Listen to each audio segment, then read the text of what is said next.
हिमाचल की राजधानी शिमला में आज तनाव है, क्योंकि आज संजौली मस्जिद विवाद को लेकर हिंदू संगठन सड़क पर उतरे हैं। आइए ग्राफिक्स के जरिए पहले हम आपको बता दें कि संजौली विवाद आखिर क्या है और इस विवाद में आज की खबर क्या है।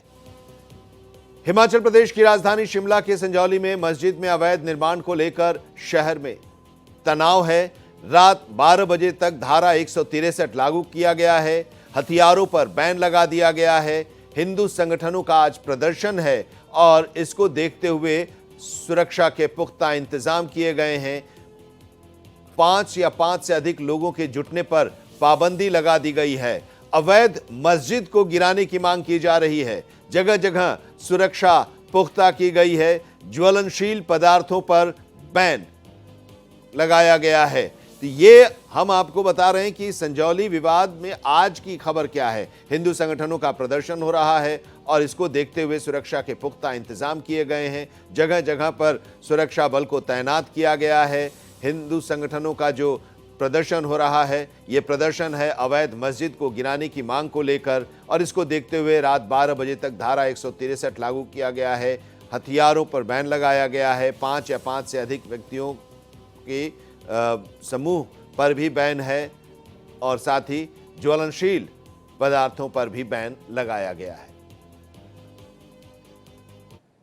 तो हिमाचल प्रदेश की राजधानी शिमला के संजौली में मस्जिद में अवैध निर्माण को लेकर शहर में तनाव है।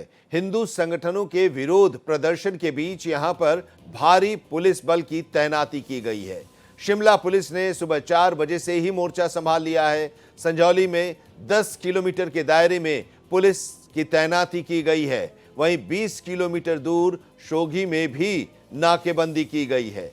बुधवार सुबह आम दिनों की तरह लोग ड्यूटी और दूसरे कामों के लिए निकले हैं, लेकिन संजौली में लोगों से ज्यादा पुलिस नजर आ रही है। जगह जगह बैरिकेड्स लगाए गए हैं। जानकारी जो मिल रही है, तस्वीरें जो आ रही हैं, उसके मुताबिक विधानसभा के मॉनसून सत्र में तैनात पूरा पुलिस बल अब संजौली में तैनात किया गया है।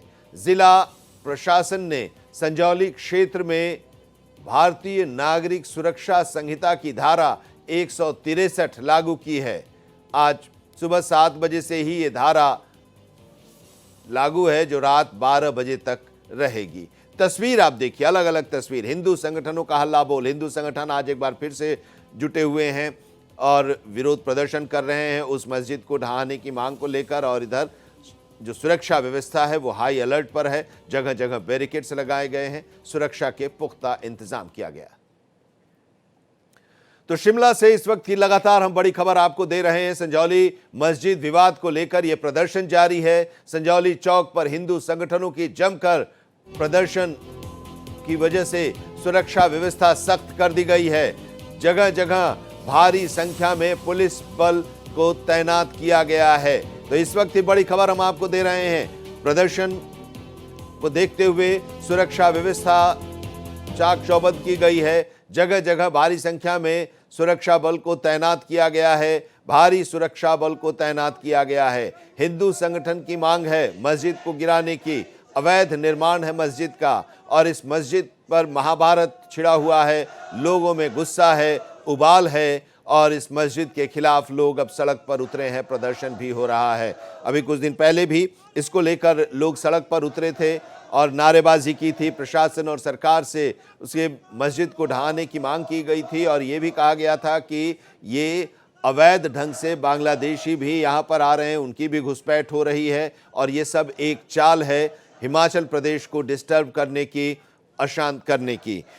हिमाचल प्रदेश एक शांतिपूर्ण राज्य है। जयराम ठाकुर पूर्व मुख्यमंत्री हिमाचल प्रदेश के, उन्होंने भी ये बात कही है और उन्होंने कहा है कि संजौली मस्जिद के निर्माण पर हिमाचल प्रदेश विधानसभा में विपक्ष के नेता जयराम ठाकुर की बात हम कर रहे हैं, जिन्होंने कहा कि हिमाचल एक शांतिपूर्ण राज्य है और यहाँ कभी भी किसी समुदाय को लेकर तनाव नहीं रहा, लेकिन स्थिति उसी दिशा में बढ़ रही है। लोग सड़क पर उतरे हैं, नारेबाजी कर रहे हैं और यहाँ पर सुरक्षा के पुख्ता इंतजाम किए गए हैं।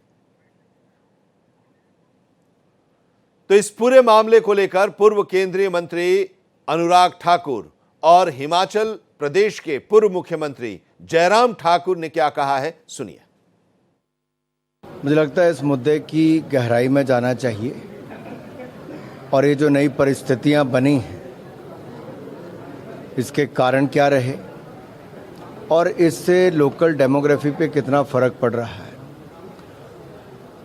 ये स्थानीय लोगों में जो रोष है उसके बहुत गंभीर कारण हैं और ऐसी अनेकों घटनाएं पिछले कुछ वर्षों में देखने को मिली हैं और मुझे लगता है इसकी गहराई में इसलिए जाना जरूरी है कि भविष्य में इस तरह के प्रयास आगे ना किए जाएं। ये ढंग से अपनी बात को रखें, कहीं भी कोई इस प्रकार का कोई घटना ऐसी नहीं होनी चाहिए, इस बात को सुनिश्चित करें। लेकिन जिस तरह से कांग्रेस की सरकार ने जो 163 BNSS का जिक्र करते हुए लगा दी, मैं समझता हूं कि वो बिल्कुल इस तरह से कि लोगों की भावनाओं को दबाने का प्रयास है। 5 से ज्यादा लोग इकट्ठा नहीं हो सकते हैं और विभिन्न संगठनों के जो ऐसे लोग हैं जो समाज में अपनी आवाज उठाते रहते हैं, उनके घरों पर पहरा लगा दिया गया है, उनको घरों में ही रोक दिया गया है। ये स्थिति की आवश्यकता नहीं है इस तरह की। तो मस्जिद विवाद जो है वो थम नहीं रहा है और इसको लेकर अलर्ट जारी किया गया है। बड़ी संख्या में लोग सड़क पर उतरे हैं और अपनी मांगों को लेकर नारेबाजी भी कर रहे हैं।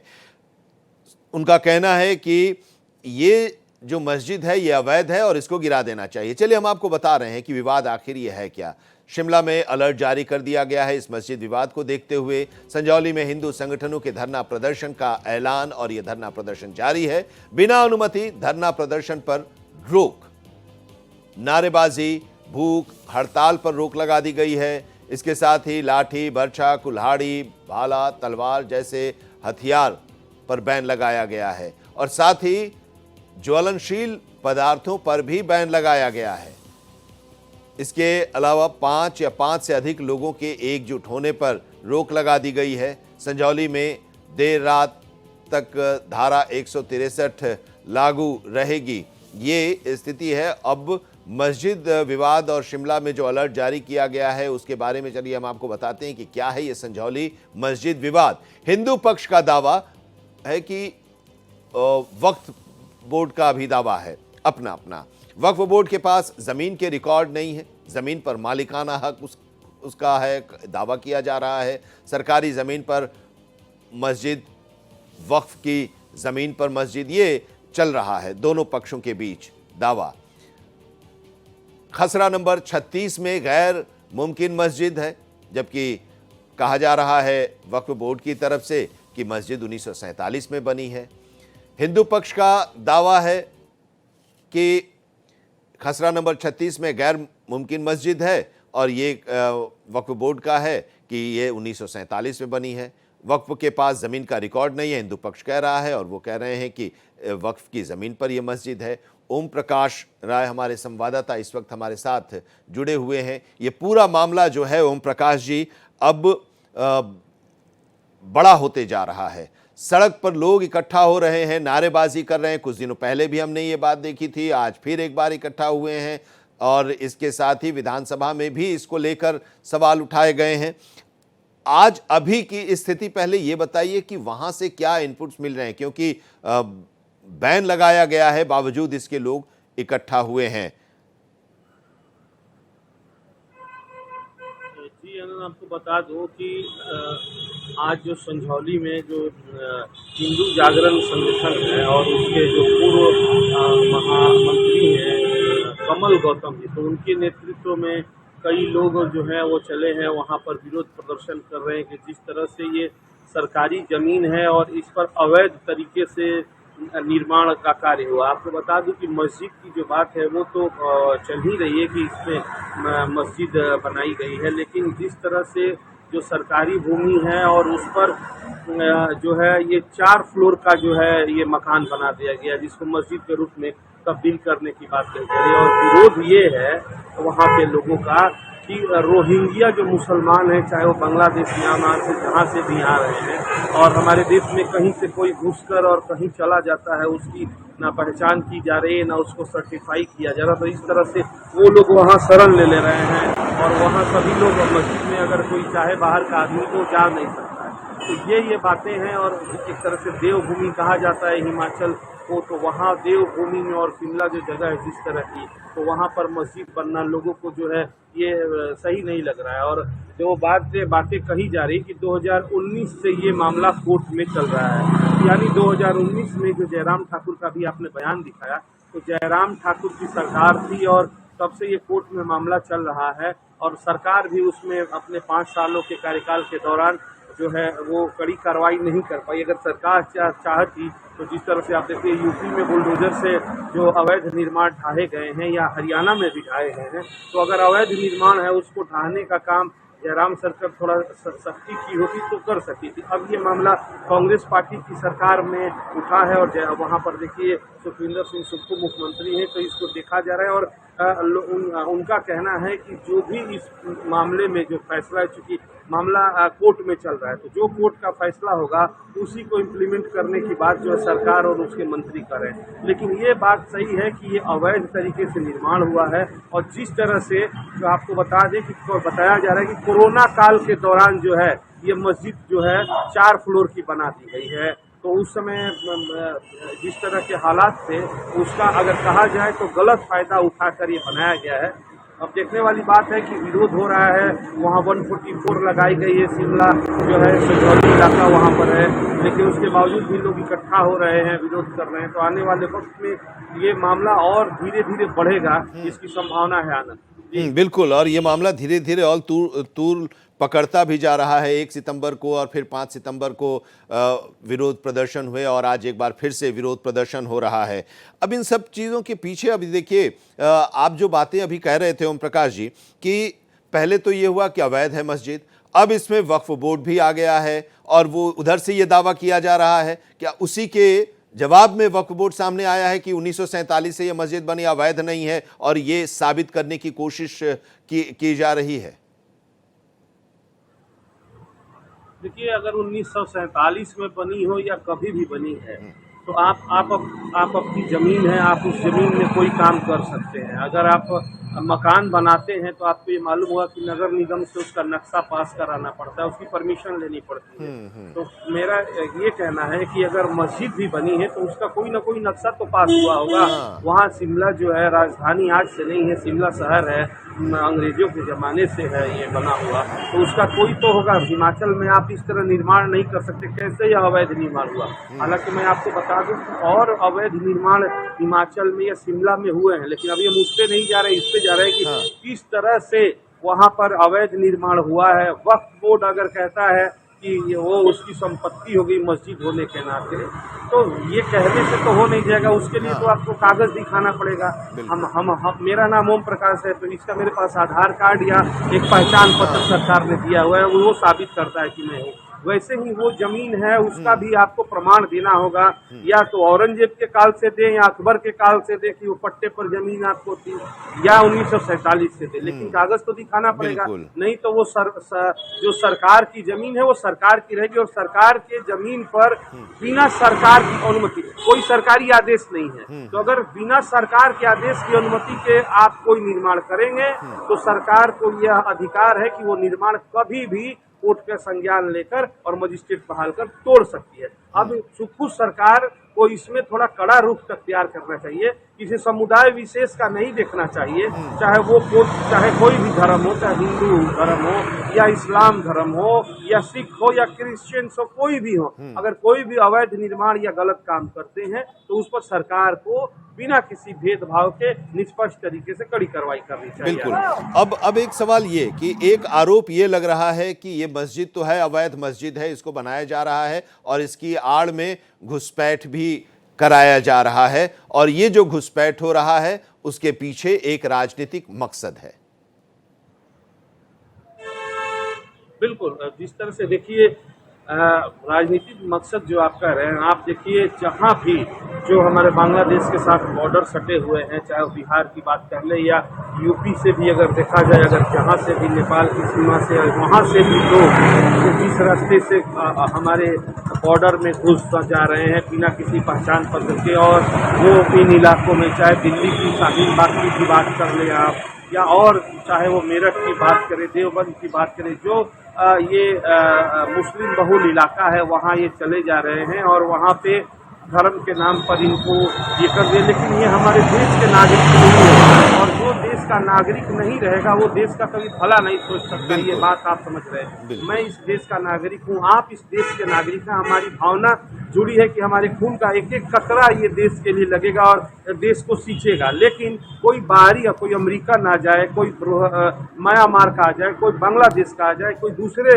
राष्ट्र का आदमी यहाँ जाए, उसकी भावना ये नहीं रहेगी। उसकी भावना ये रहेगी कि कैसे वो अपना विकास करे, इसलिए देश के बारे में वो नहीं सोचता। और ये इसी को लेकर चाहे रोहिंग्या मुसलमान की जिस तरह का उनका रवैया रहा है, रोहिंग्यों का जो एक उग्र उनका स्वभाव है और वो इसको लेकर बातें चली है, तो वैसे में ये हमारे देश की अस्मिता के लिए खतरा है। तो ऐसे में अगर अवैध तरीके से कोई भी बिना वैध पासपोर्ट के, वैध पहचान के अगर कहीं भी आकर और गलत तरीके से रह रहा है तो ये गलत है। और जो प्रशासन को है, पुलिस प्रशासन को, राज्य सरकारों को इस पर कड़ी कार्रवाई करनी चाहिए। बिल्कुल, आप हमारे साथ बने रहिए ओम प्रकाश राय जी, इस पर और भी हम आपसे जानकारी लेंगे। लेकिन इस बीच हम जरा अपने दर्शकों को बता दें कि मुख्यमंत्री सुखविंदर सिंह सुक्खू इस पूरे मामले को लेकर काफी सख्त हैं और उन्होंने कहा है कि जो हालात है उस पर प्रशासन की पैनी नजर है। शांतिपूर्ण प्रदर्शन पर कोई रोक नहीं है।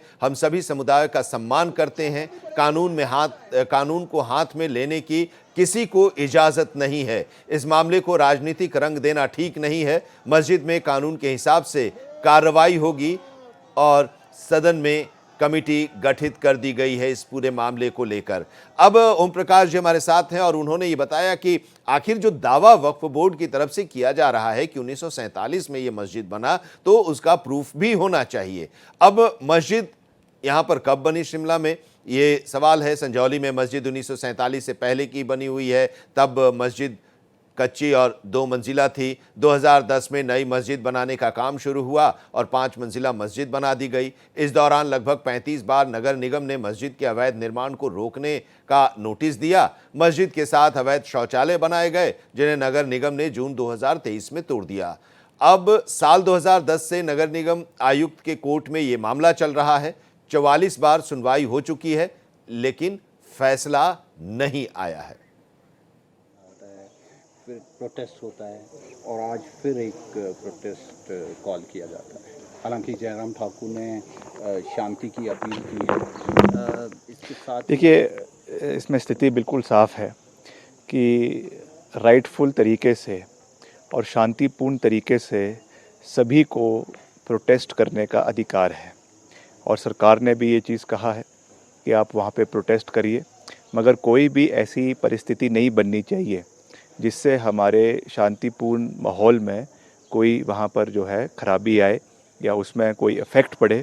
उसके लिए वहाँ पे प्रिवेंटिव मेजर्स पुलिस द्वारा लिए गए हैं और वहाँ पे धारा 163 वहाँ पे लगाई गई है। पुलिस की छावनी में उस एरिया को तब्दील किया गया है ताकि कोई भी ऐसी परिस्थिति ना बने जिससे कल को प्रदेश की लॉ एंड ऑर्डर के ऊपर एक प्रश्न चिन्ह उठे। बाकी जहाँ तक उस अवैध भवन के निर्माण की बात है, उस पर क्योंकि वो मैटर सब जुडिस है, म्यूनसिपल कमिश्नर के कोर्ट में है, वहाँ पे उसकी हियरिंग होगी तो उसके बाद निर्णय सरकार लेगी। और हमने बिल्कुल साफ तरीके से कहा है कि अगर वो अवैध पाई जाती है तो निश्चित तौर से 100% उसके ऊपर कार्रवाई होगी और उसको जो है कानून की प्रक्रिया के माध्यम से उसको डिमोलिश किया जाएगा। मगर that is a step that will be taken once the order of the municipal commissioner comes. उसके पहले उस पर कार्रवाई करना उचित नहीं है।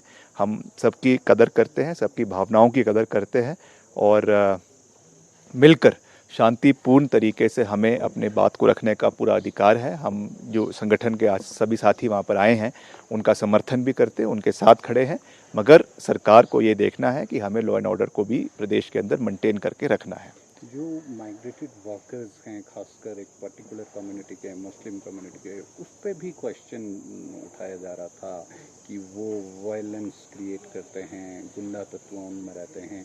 उसको लेकर कितना सेंसिटिव है सरकार? हाँ जी, जो माइग्रेटेड लेबरर्स हैं। हाँ नहीं, वो एक चिंता का विषय ज़रूर है। और उसमें जो तय बाज़ारी के जो आपके वहाँ पे हॉकर्स है, उनको जो शॉप्स एलोकेट करनी है आने वाले टाइम में, उसमें निश्चित तौर से सरकार उसके ऊपर एक फ्रेमवर्क बनाएगी। और एक सब कमेटी बनाने का भी मुख्यमंत्री जी ने कल विधानसभा के अंदर जो है वो आश्वासन दिया है, जिसमें हो सकता है कि कुछ विपक्ष के साथी भी उसमें कमेटी में लिए जाए और उनके बेसिस के ऊपर, उनके सुझावों के ऊपर हम आने वाले समय में कमेटी का गठन करेंगे।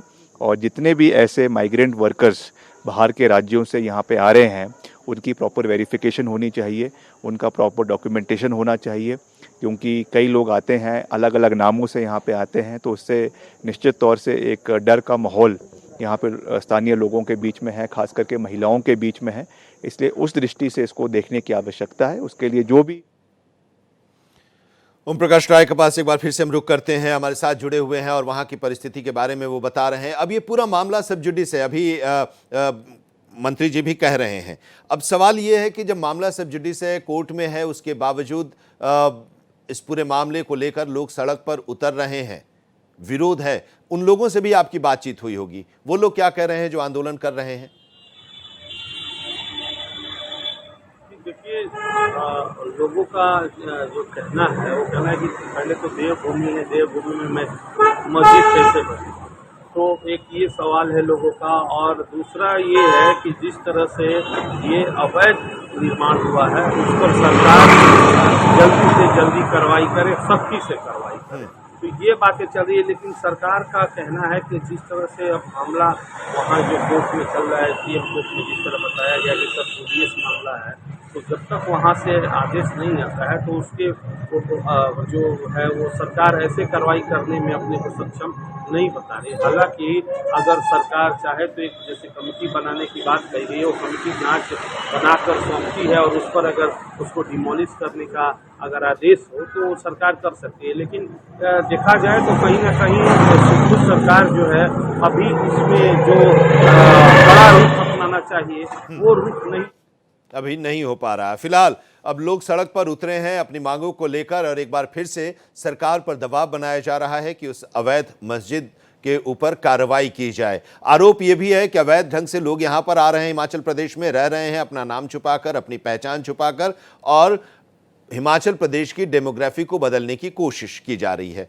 फिलहाल इस पर विरोध प्रदर्शन हो रहा है। सरकार की तरफ से कहा जा रहा है कि हम इस पर बातचीत कर रहे हैं और इंतजार कर रहे हैं कि कोर्ट से क्या फैसला आता है, जो नगर निगम के कोर्ट में ये पूरा मामला है। बहुत बहुत शुक्रिया ओम प्रकाश राय जी हमारे साथ जुड़ने के लिए और संजौली मस्जिद विवाद के बारे में, अभी के हालात के बारे में विस्तार से बताने के लिए।